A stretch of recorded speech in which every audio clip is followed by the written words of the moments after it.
Pourquoi tu dis ça? Ça veut dire que tu regrettes les princes de l'amour? Tu les vises en disant une émission sexiste? En fait, je regrette pas du tout les princes. Ça a été quand même une super expérience. Mais la manière dont les mecs m'ont traité ou ont traité les autres filles, je trouve ça un peu dégradant. On donne trop le pouvoir aux hommes et j'ai l'impression qu'ils en profitent. Et du coup, je trouve qu'on n'est pas traité de la bonne manière. Voilà. Donc c'est pas c'est pas l'équipe technique tout ça. Hein. Je parle vraiment des princes en général. J'ai entendu vraiment, elles ont été dénigrées. Je trouve ça assez horrible. Je vois pas quelle image ça donne pour des gens plus jeunes ou les garçons plus jeunes. Oui, alors moi je suis d'accord avec toi, mais tu dis ça, mais même ton ami Axel t'avait fortement dénigré. Enfin, je veux dire, il y était pas allé avec le dos de la cuillère te concernant. Hein. Ah oui, ça je sais, il le sait. On avait déjà eu des explications. Après, je pense que Axel, il en a rajouté parce qu'il voulait faire le buzz. Je lui ai pardonné évidemment parce que c'est quelqu'un d'adorable, qu'on le connaît, il est vraiment très gentil. C'est vrai, mais est-ce que pour le buzz, on peut tout faire, on peut tout dire? Apparemment, dans ce milieu-là, les gens sont capables de tout. Hein. J'en ai vu et des pas minutes hein, dans plein d'interviews. J'entends critiquer à tout va. Je trouve ça un petit peu dégueulasse de faire ça. Mais bon, après, si les gens ils se sentent bien dans leur peau, moi personnellement, c'est pas quelque chose que je ferais. Si on doit m'aimer, c'est pour ce que je suis. Ça critique beaucoup sur le physique dans les princes de l'amour. Ça, c'est une évidence. Est-ce qu'on vous pousse à vous critiquer sur le physique, ou alors est-ce que les prétendantes et les princes le font vraiment d'elles-mêmes pour faire le buzz? Ah, c'est gratuitement, vraiment.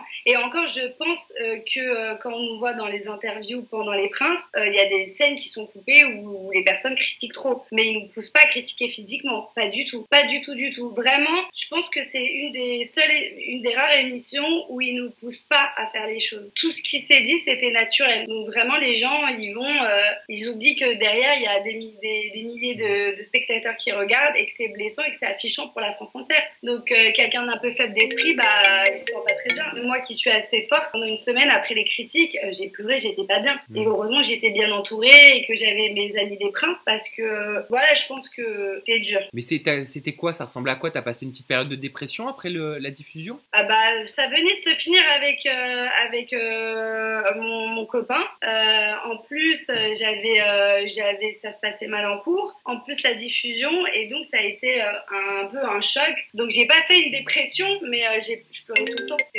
Et c'est pas du tout dans mon caractère de pleurer H24 pour des critiques, parce que j'en ai vraiment rien à faire de ce que les gens peuvent penser. Mais là, ça a été tellement gros, ça a été tellement choquant, et j'aimais pas mon image dans les princes physiquement. Je voyais vraiment ma thyroïde qui ressortait, et j'avais paraissé encore plus grosse, parce que la télé, ça grossit énormément. Ah oui, tu peux rajouter 5-6 kilos. Ah oui, parce que les gens, quand ils me croisent, ils me disent, mais tu ressembles pas du tout dans la télé, t'es vraiment jolie en vrai. J'ai reçu plein de beaux compliments.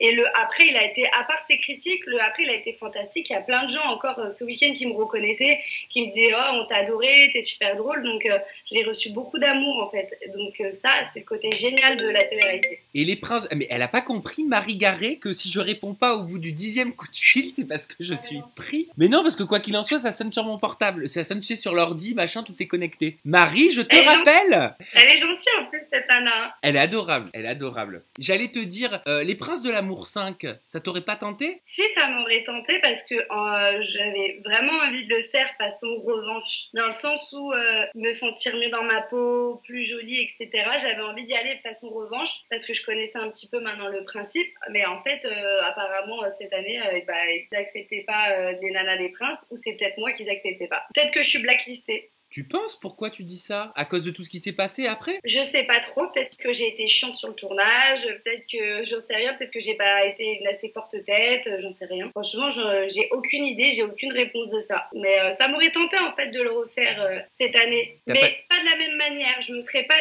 c'est-à-dire que le concept de l'émission, c'est vrai que c'est un peu sexiste, mais j'avais envie de le refaire pour ma revanche personnelle. Bah là, pour le coup, pour le coup, c'est plus sexiste hein, dans la saison 5, puisque les femmes prennent le pouvoir. Ouais, c'est ça. Il y a les princesses de l'amour. En plus, l'année dernière, j'arrêtais pas de les saouler avec ça. Mais pourquoi vous faites pas les princesses de l'amour? J'arrêtais pas de dire ça. Ben voilà, tu vas demander des royalties. Exactement, ils auraient dû me prendre comme princesse.